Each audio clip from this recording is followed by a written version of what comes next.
Nursing এ কি OSP exam হয়?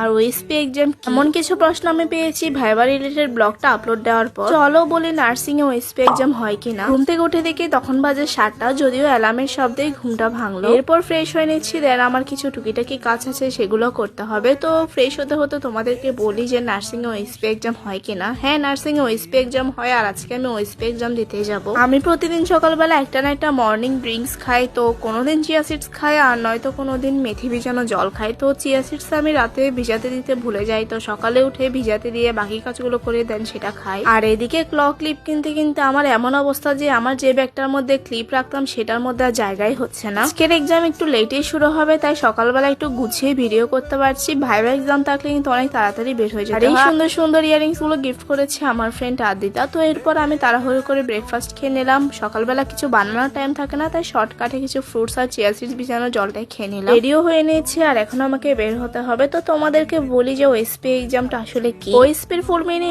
Objective structure practical examination. এখানে টোটাল 5টা স্টেশন থাকে আর 5টা স্টেশনে 5টা আইটেম থাকে। এরপরে 5টা আইটেম আইডেন্টিফাই করে এই সম্পর্কিত তথ্যগুলো ওখানে লিখতে হয়, মানে প্রশ্ন যা চাওয়া হয়েছে তাই লিখতে হয় 4 মিনিটের মধ্যে। এভাবে 4 মিনিট করে করে 5টা স্টেশনই কমপ্লিট করতে হয়, তাহলে ফুল মার্ক পাওয়া যায়। নার্সিং এ নিউ কারিকুলামে কিন্তু ওএসপি তে আলাদাভাবে পাস করতে হয়, শুধু আলাদাভাবে পাস না, 5টা স্টেশনে আলাদা আলাদা ভাবে পাস করা লাগে। শুরু হওয়ার আগে আমরা একটু ক্যান্টিনে গিয়েছিলাম চা খেতে। চা খেয়ে এসে দেখি সবাই এখানে বসে বসে পড়ছে। হ্যাঁ, আমরা এভাবে সিঁড়িতে বসে পড়াশোনা, কারণ এক্সাম শুরু হওয়ার আগে ক্লাসে বসে পড়াশোনা করার মতো পরিস্থিতি থাকে না, তখন সবাই অনেক বেশি অস্থির থাকে, অনেক বেশি টেনশনে থাকে। আমাদের ওএসপি এক্সাম ডান, তো ওএসপি এক্সাম সবার ভালোই হলো। তো পরেরটার জন্য বাসে গিয়ে প্রিপারেশন নিতে হবে। তার আগে আমার বান্ধবী স্টেথোস্কোপ এনেছিল একটা রিলস বানানোর জন্য, এটাও নতুনই কিনেছে। বানানো শেষ করে আমরা বাসার উদ্দেশ্যে রওনা দিলাম। আর এত গরম পড়েছে যে আমার আর হেঁটে বাসায় যেতেই মন চাচ্ছে না, তো একেবারে স্টেশন থেকে রিক্সা নিয়ে নিলাম। এরপর আর কি দুপুরে খাওয়া দাওয়ার পর একটা আইসক্রিম খেয়ে নিলাম, দেন সন্ধ্যার দিকে একটা চিপস খেয়েছিলাম, মানে সব উল্টাপাল্টা খাবার। এরপর আবার ঠাকুরের প্রসাদ খেয়েছিলাম, পুজো হয়েছিল।